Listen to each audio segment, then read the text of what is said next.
Para começo de conversa, ele foi o primeiro arquiteto modernista de São Paulo. Meu nome completo é Gregory Warshawski. Eu tenho agora 74 anos. Eu nasci na Rússia, em Odessa, no Mar Negro. Em julho, agora são 33 anos que meu avô faleceu. Gregory Warshawski, que é o nome que ele é conhecido, eu conheci ele como Vovô Grisha. Grisha é o apelido de Gregory, né, para os russos. E esse é o lado mais pessoal, afetivo que eu tenho, né, minha ligação. Eu tinha 9 anos quando ele faleceu. Lembro bem da comoção, daquela coisa mais... uma grande figura, era uma espécie de um... minha ideia é que ele tinha 2,5 metros de altura, uma coisa assim, meio de uma pessoa imponente, assim. Quando Gregory Warshawski deixa Odessa na Rússia em 1917, com 21 anos, para terminar em Roma seu curso de arquitetura, deixa também para trás um mundo antigo, aristocrático e artesanal. Consolidadas as grandes transformações sociais, econômicas e culturais que há século e meio varrem a Europa, instaura-se definitivamente a modernidade. A guerra, a Revolução Soviética, a fábrica impõem ao século XX a marca das massas, da máquina e do movimento.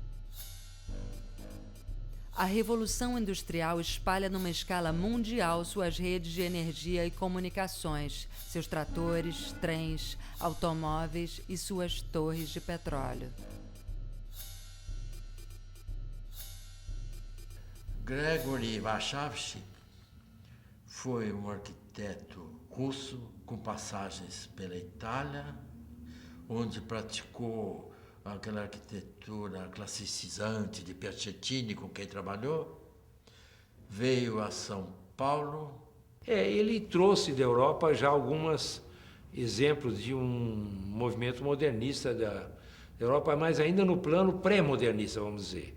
Então ele trabalhou com Piacentini, e o Piacentini era o maior arquiteto que havia na Europa na época, embora, de certa maneira, um pouco neoclássico ou neofascista, ou qualquer coisa nesse sentido, mas a partir daí ele trouxe, então, certas formas da arquitetura que não eram vistas no Brasil. Em Florença eu fiz um teatro Savoia, Teatro Savoia.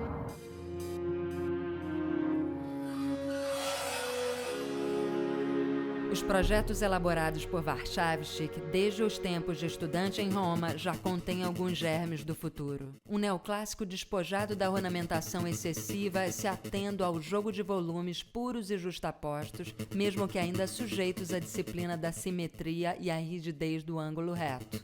Uma postura expressionista se revela onde a reta cede sua vez à curva, onde os planos avançam dramaticamente no espaço e os volumes se interpenetram arrojadamente. Um ecletismo que já não encontra mais na história estilos que se adaptem à realidade moderna, prepara o terreno para a busca de composições inovadoras que reflitam com mais propriedade o mundo da máquina.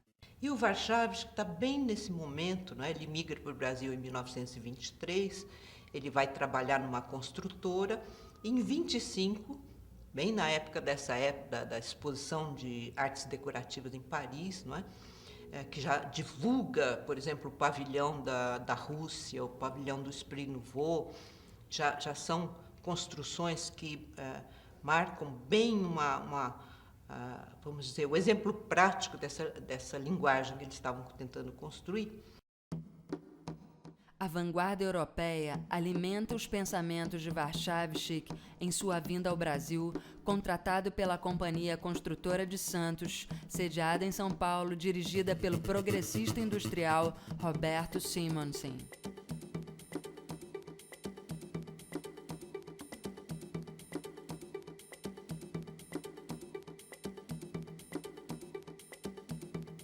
A velha república, dominada pela política do café com leite, suportada pelas oligarquias agrárias, não conseguiu acompanhar a modernização desenvolvida em São Paulo com a substituição das importações durante a Primeira Grande Guerra.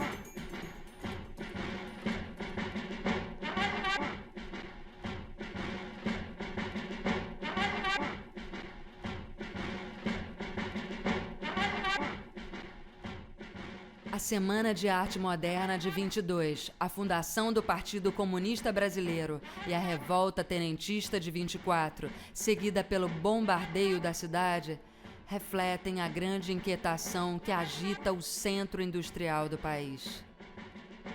As transformações políticas teriam que aguardar a Revolução de 30. Mas as inovações na arte estavam em plena ebulição.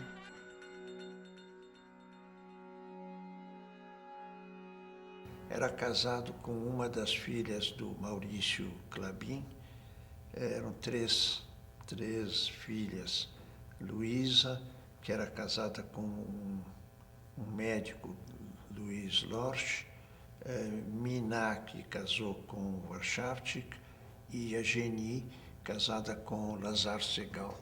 Todas essas coisas que vieram dele, tem muito da minha avó também, né, da Mina Klabin, que foi uma mentora em todos os sentidos para ele também, né? Quer dizer, ela que acolheu ele, ela que era brasileira, apesar de ser descendente de lituanos, mas ela já nasceu em São Paulo e ela tinha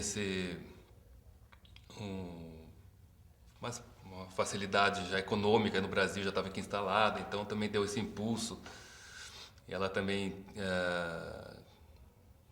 como é que a gente poderia falar lá, completava as casas dele com o paisagismo moderno, com plantas brasileiras, que acho que foi um casamento feliz, né, e com duplo sentido, né?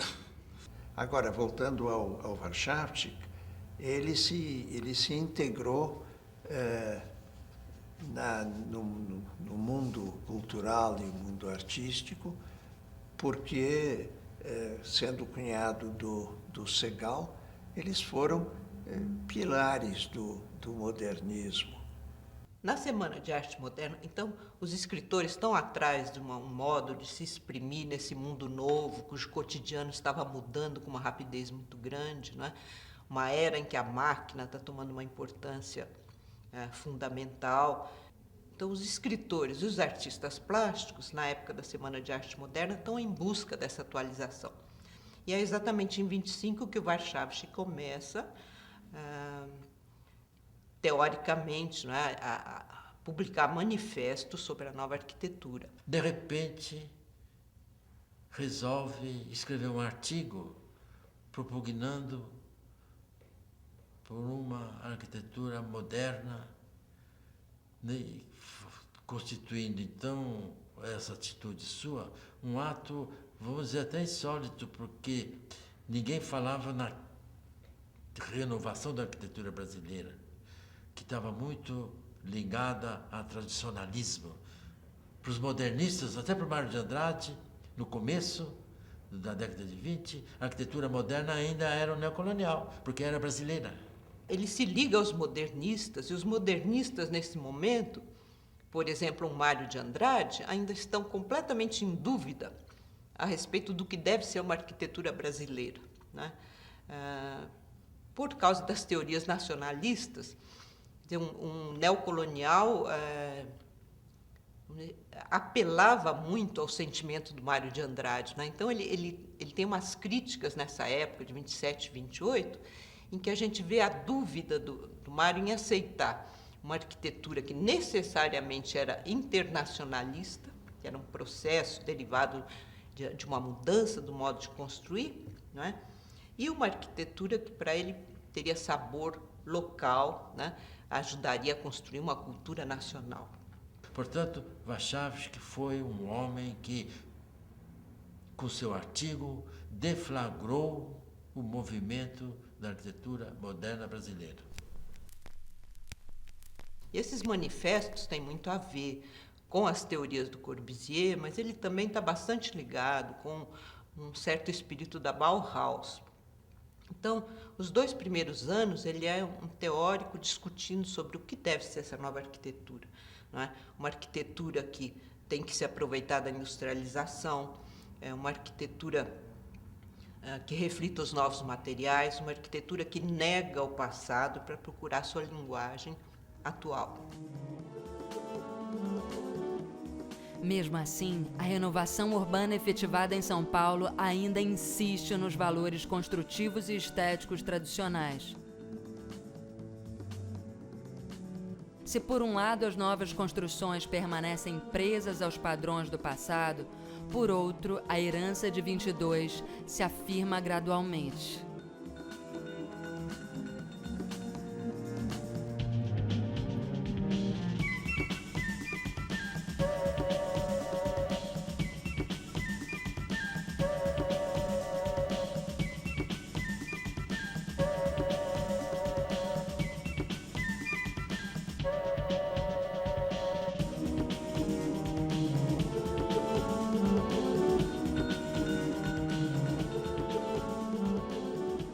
O ambiente é propício à entrada em cena de um jovem arquiteto de sólida formação profissional, integrado na sociedade paulista e profundamente vinculado ao movimento modernista brasileiro. Anita Malfatti e Lazar Segal haviam preparado o terreno. A arquitetura moderna de Warschawskyk estava prestes a desabrochar.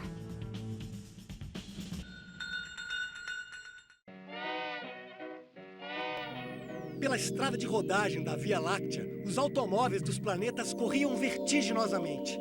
Bela, o cordeiro do zodíaco, perseguido pela ursa maior, toda dentada de astros.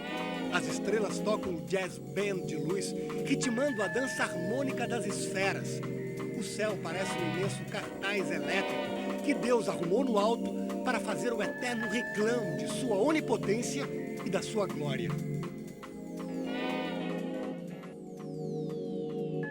Sabe que em São Paulo, por exemplo, você, para aprovar uma casa, você tinha que ter uma fachada francesa ou portuguesa, em posição da Severo e Vilares, que eram sucessores do Ramos de Azevedo, e que, de certa maneira, para a construção de uma casa, ela tinha que estar no plano do Beaux-Arts, no plano da, vamos dizer, da arquitetura eclética, e na sua versão ou francesa ou portuguesa. Tanto assim que toda a arquitetura pré-warschawskiana em São Paulo ela é de Severo Vilares, totalmente burguesa, totalmente levada à decoração portuguesa.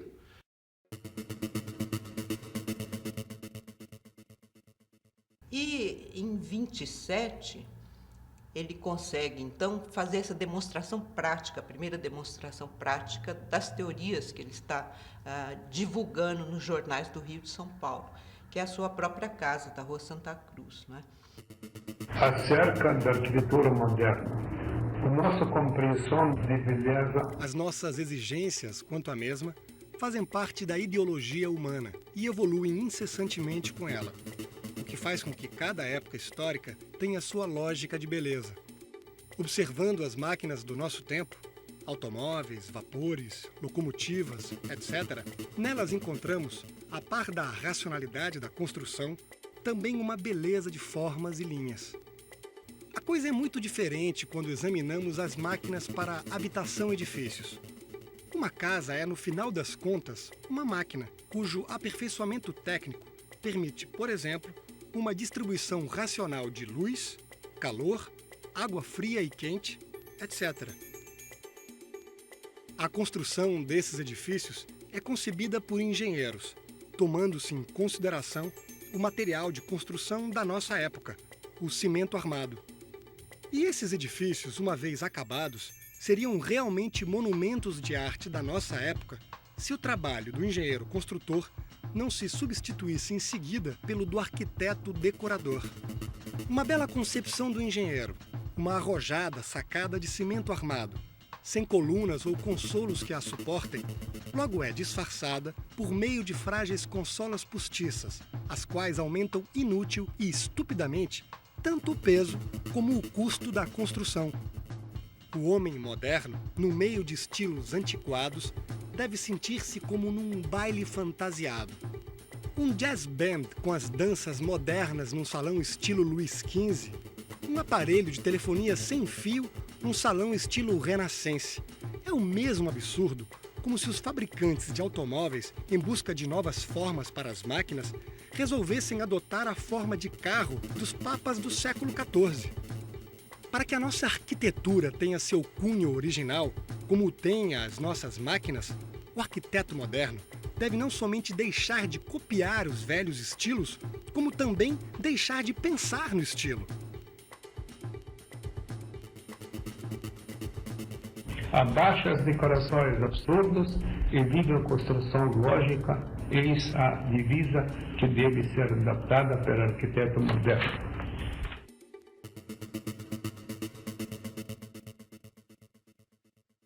Então, Warchavchik, para fazer essa primeira demonstração, constrói a sua própria casa na Rua Santa Cruz, que vai ser um espanto na cidade de São Paulo no período, não é?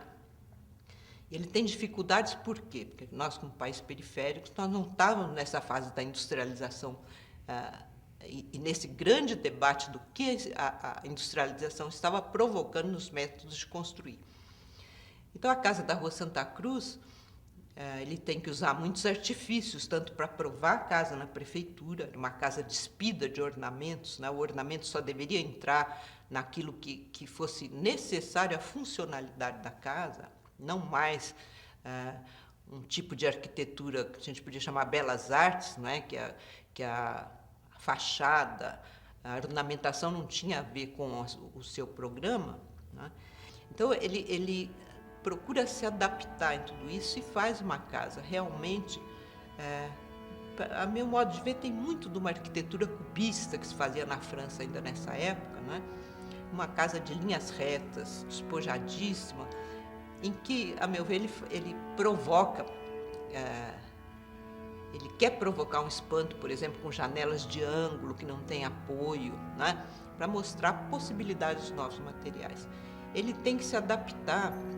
Os móveis, por exemplo, também, móveis industrializados que se tentava na Europa, ele monta uma oficina dele para construir os móveis. Então, essa casa é uma casa exemplo do que se pode fazer com os novos materiais, né? Em 1930, ele faz uma residência em que se resolve montar uma demonstração de como é um viver moderno, né? Dentro de todas as linguagens do século XX que estavam sendo pesquisadas e trabalhadas por esse grupo de São Paulo.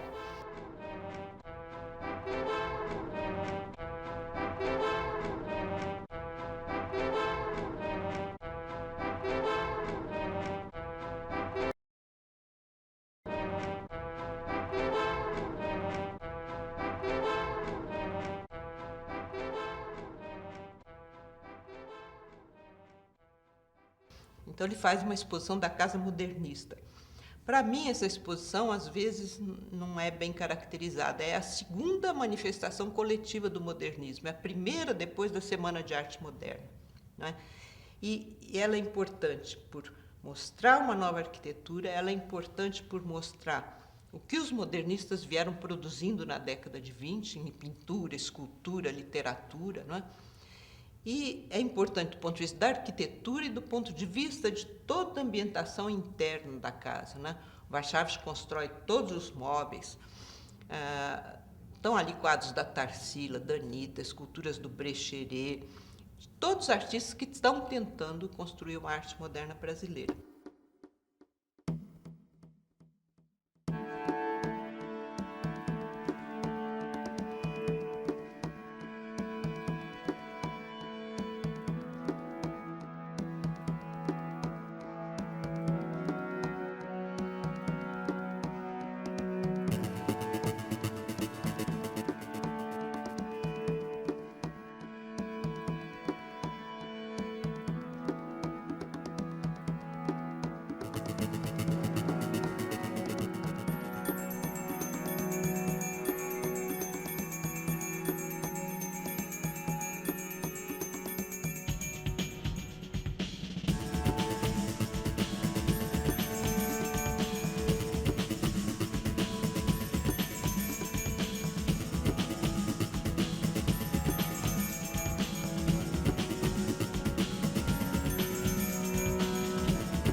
ele enfrentou resistências. A casa da Rua Itápolis, eu me lembro que teve discussões, provocou discussões fervorosas em São Paulo. Eu, naquele tempo, trabalhava na redação do Estado. Não me lembro se o Estado comentou a favor ou contra, mas o fato é que foi muito, muito discutido. Até então, São Paulo era uma cidade mais ou menos provinciana. A estética modernista propõe um radical abandono das antigas ordens e eixos de simetria que guiavam os projetos historicistas. O novo estilo compõe-se a partir de um jogo de sólidos e planos perfeitos, purificados de elementos meramente decorativos que se justapõem e se interpenetram. A primeira casa modernista na Rua Santa Cruz realiza tal proposta, justapondo elementos de forma ainda comportada. Mas à medida em que cresce a produção de Warszawski, agora indicado por Corbusier para representar a América Latina junto ao Congresso Internacional de Arquitetura Moderna, ele radicaliza suas composições, ampliando dramaticamente o arrojo de suas lajes, marquises e balanços, interpenetrando volumes vazios e superfícies de modo cada vez mais expressivos. As suas casas estabelecem no Brasil o novo rumo da arquitetura.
Quando vem a Revolução de 30 e o Lúcio Costa assume a Escola Nacional de Belas Artes, é em São Paulo que o Lúcio Costa vem buscar os professores novos que ele podia levar para a escola, né?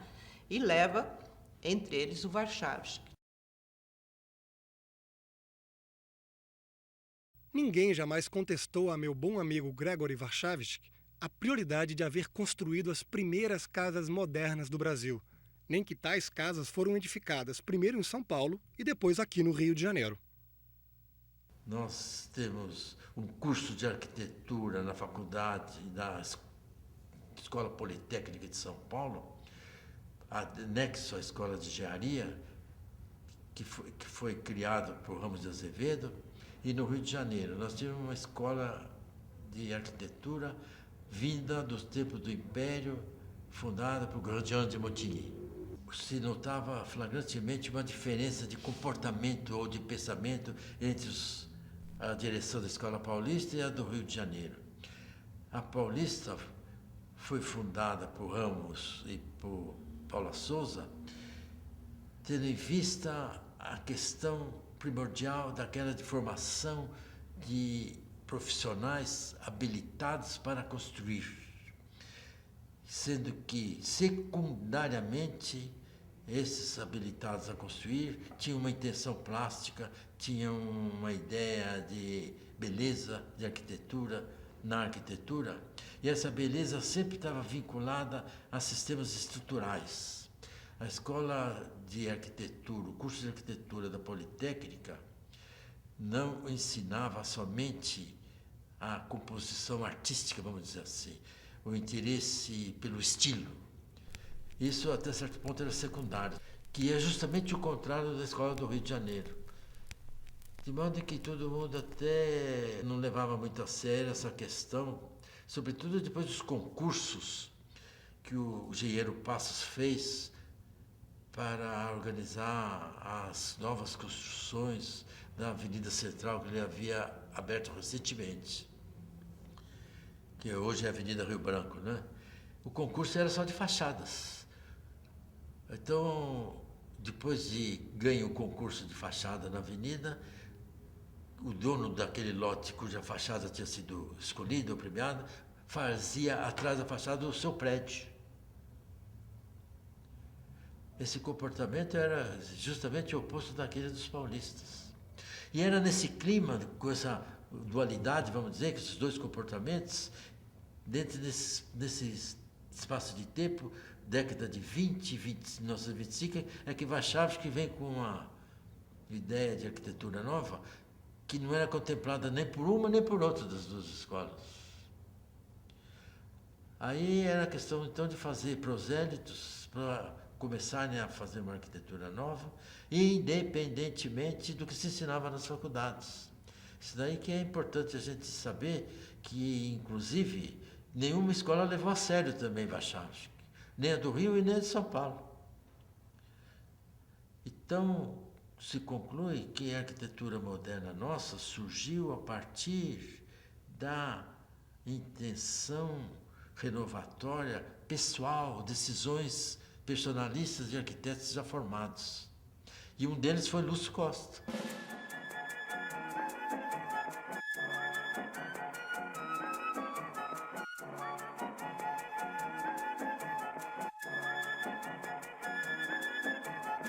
Um ano após a Revolução de 30, Lúcio Costa assume a direção da Escola Nacional de Belas Artes e convida Warszawski para lecionar no curso de arquitetura.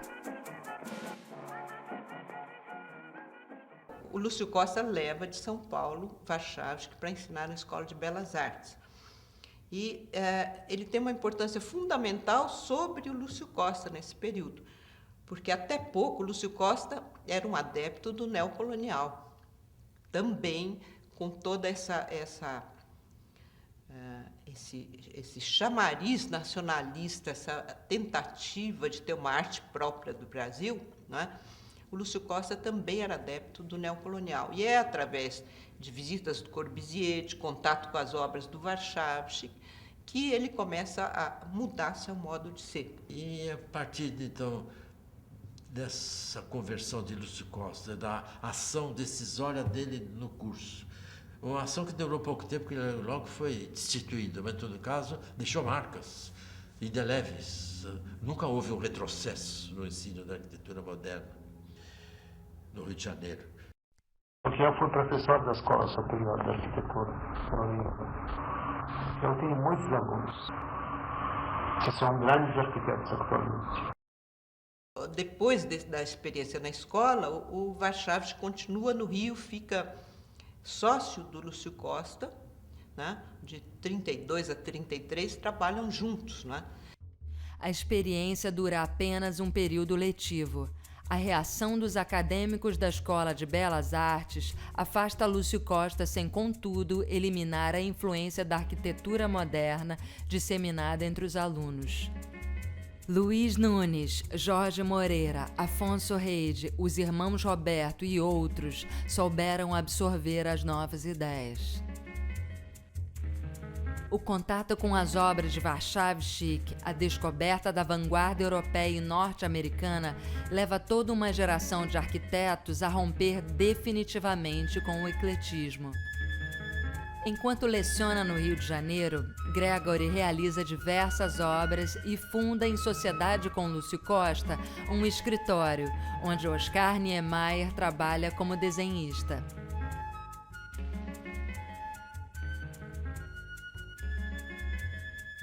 O Lúcio Costa foi meu sócio, no Rio de Janeiro. E Oscar Niemeyer foi nosso desenhista.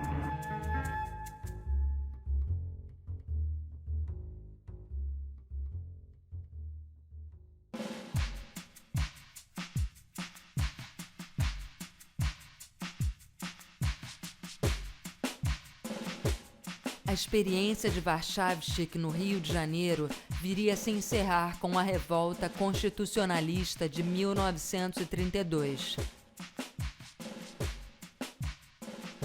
O conflito armado dificulta as idas e vindas entre São Paulo e Rio.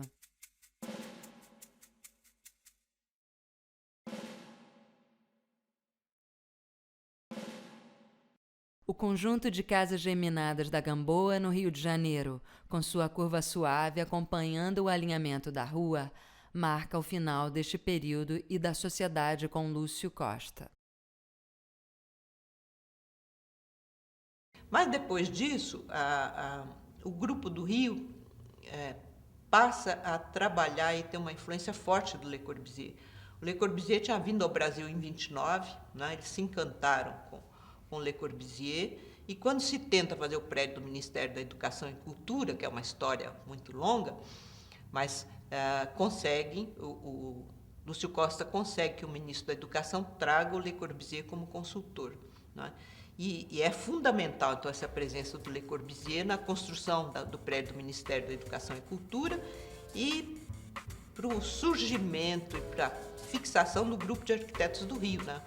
O Niemeyer, o Lúcio Costa e vários outros constroem esse prédio e, vamos dizer, toda a história da arquitetura, a evolução, a nova criação passa a ser centralizada no Rio de Janeiro.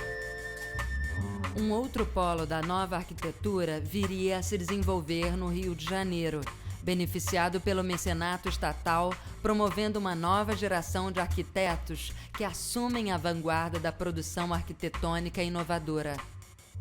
O edifício da ABI e o do Ministério da Educação delimitam esta nova fase da moderna arquitetura brasileira.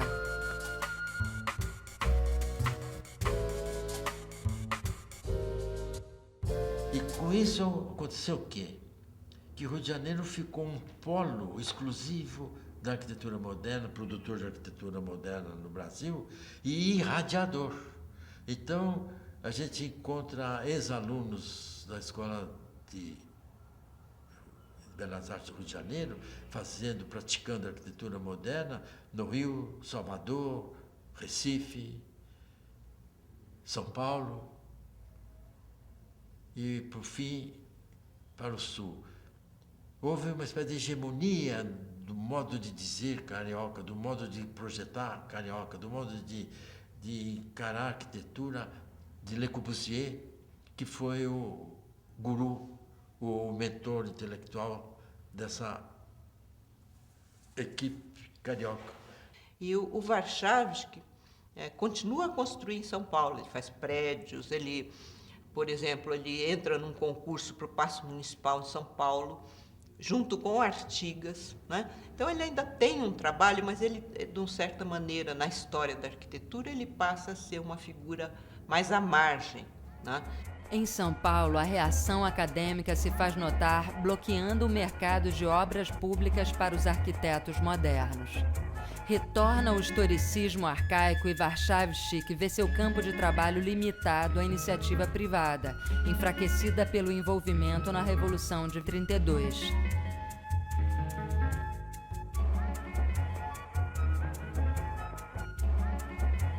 Warszawski incorpora curvas aos seus prédios, constrói edifícios residenciais e comerciais premiados e elabora projetos de importantes clubes paulistas.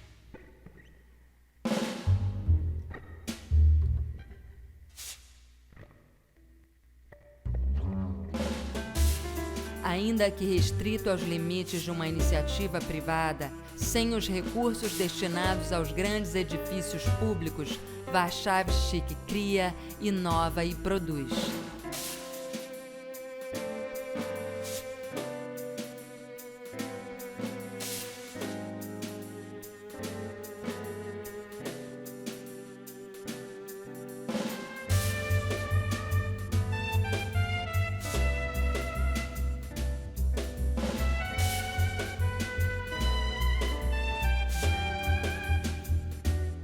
Não falta aqui a pesquisa formal e o gosto, às vezes exoticamente glamouroso pela inovação.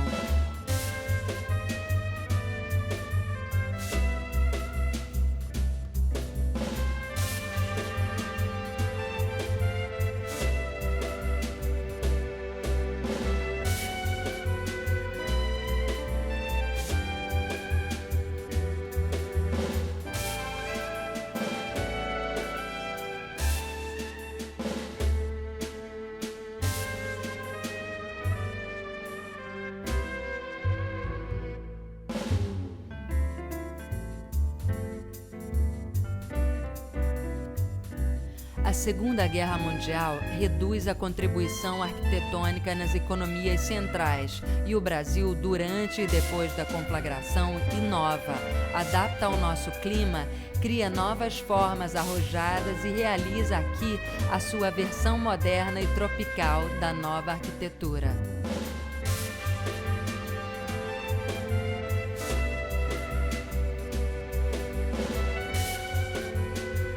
Toda esta vasta pesquisa formal levada a efeito por um conjunto de arquitetos inovadores faz com que Warszawski tenha que dividir a cena com novas estrelas que o ultrapassam.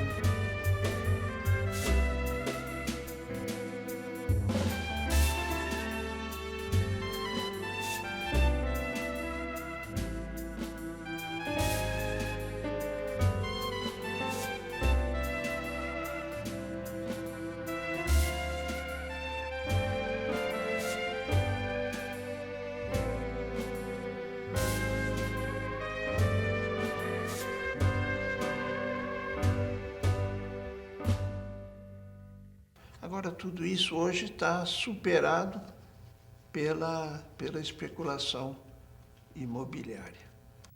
Nós, atualmente, ainda estamos falando nas casas do engenheiro Warszawski, como falamos na casa neogótica do engenheiro fulano de tal, apenas porque Gregory Warszawski foi o primeiro e é o único a construir casas modernistas em São Paulo.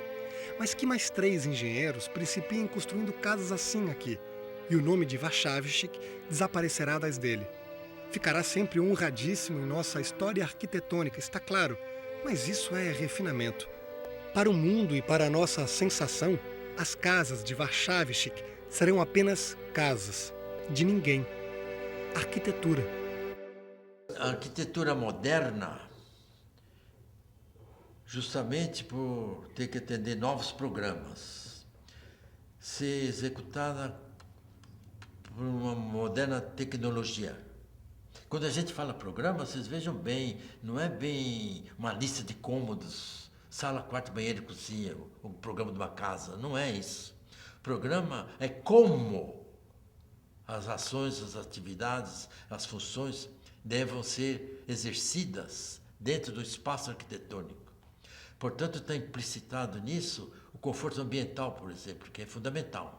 Faz parte do programa da arquitetura moderna o conforto ambiental, apoiado, executado através de uma tecnologia moderna, e tendo em vista uma estética contemporânea, moderna, modo de pensar a arte de hoje. Essa arquitetura é cara, ela é para ricos ou para o governo. Portanto, na prática, a gente constata isso vendo que a arquitetura moderna, dentro do contexto urbano da cidade de São Paulo, com seus 450 anos, é minoritária, não existe. A gente conta nos dedos casas, construções, alguns prédios espalhados pela cidade. O resto é ecletismo, falta de gosto generalizado.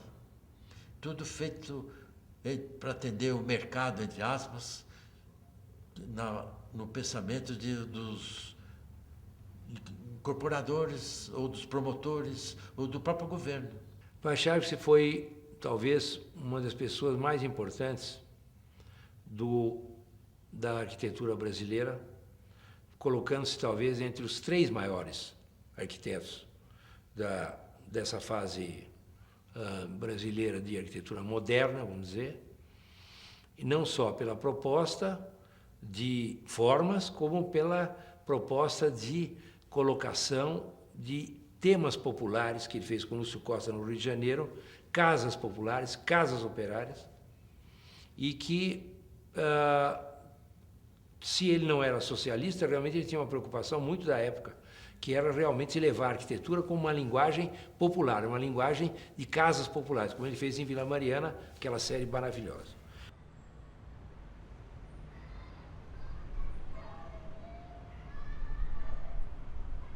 Tem muitas casas na Vila Mariana que são de tijolinho, com telha-vã, que foi um outro estilo dele que é menos conhecido, talvez. Essas casas me transmitem um acolhimento, as plantas dele que são sempre muito bem estudadas, a questão das plantas são muito bem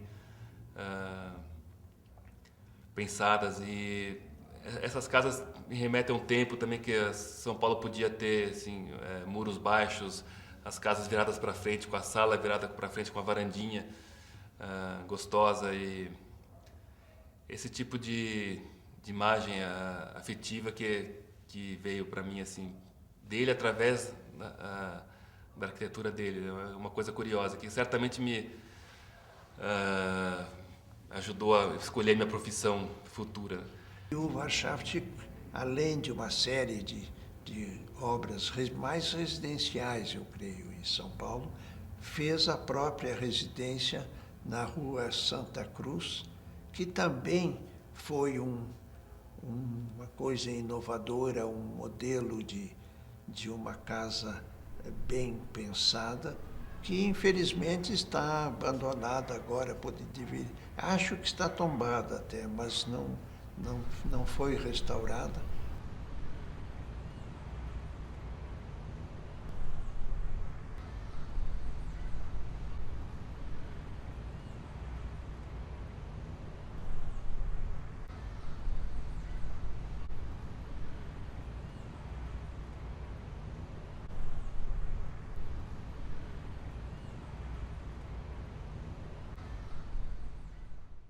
São Paulo não é uma cidade que preza a memória. Tem 2 características essa questão da Casa Modernista da Rua Santa Cruz. Primeiro, o movimento extraordinário da sociedade civil em salvar aquele documento arquitetônico, porque a família queria simplesmente demolir, fazer ali um conjunto de prédios, de uma forma absolutamente, uma coisa indesculpável, sob o ponto de vista ético, e sob o vista, portanto, da história da arquitetura brasileira.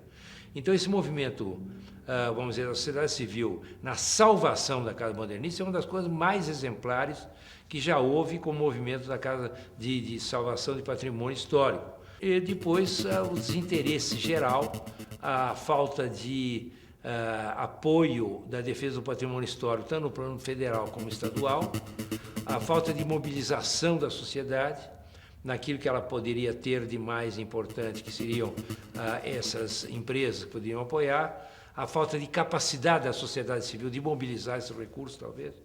Isso é que leva, então, a esse impasse, que em si mesmo é auspicioso, porque eu acredito que um dia alguém, ou alguma entidade, ou instituições em conjunto vão poder realmente dar à Casa Modernista a sua restauração e a sua utilização no nível que ela merece.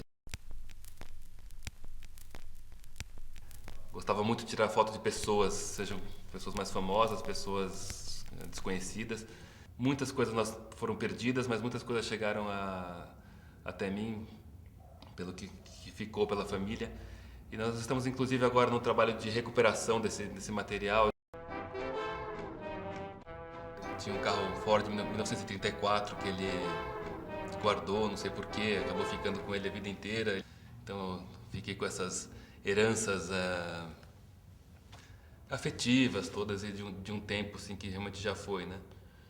A arquitetura moderna de hoje no Brasil precisa ser revista também, de novo, correlação de materiais.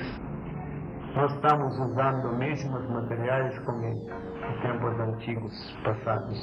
Nós precisamos ver se nós, na época de viagem para a Lua, conseguimos montar e desmontar casas rapidamente, fazer casa em poucas horas.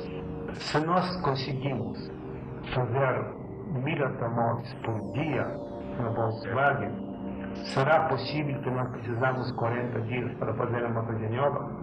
A meu ver, nós precisamos 4 horas para fazer uma casa. Se nós conseguimos isto, muitos problemas são resolvidos. O relativo esquecimento do Warszawski se insere no contexto do esquecimento geral, que é típico da cultura brasileira. Quer dizer, no Brasil, não se tem uma acumulação de documentação, de dados e de informação, de tradição, inclusive verbal e oral nas universidades, que demonstrem a importância, em determinado momento, de certas obras e certas criações. Um grande arquiteto que soube implantar novas ideias no campo da arquitetura, foi um pioneiro que não pode ser esquecido. O mérito de Warszawski foi esse de ter sido catalisador, vamos dizer assim, o provocador do ensino da arquitetura moderna entre nós. O Warszawski foi o introdutor e o tradutor, né, do vocabulário, da linguagem da arquitetura modernista. A história é uma sequência de acontecimentos, não é? Em cada momento existe uma figura central. O Warszawski é a figura central da inovação da arquitetura brasileira entre 25 e 34.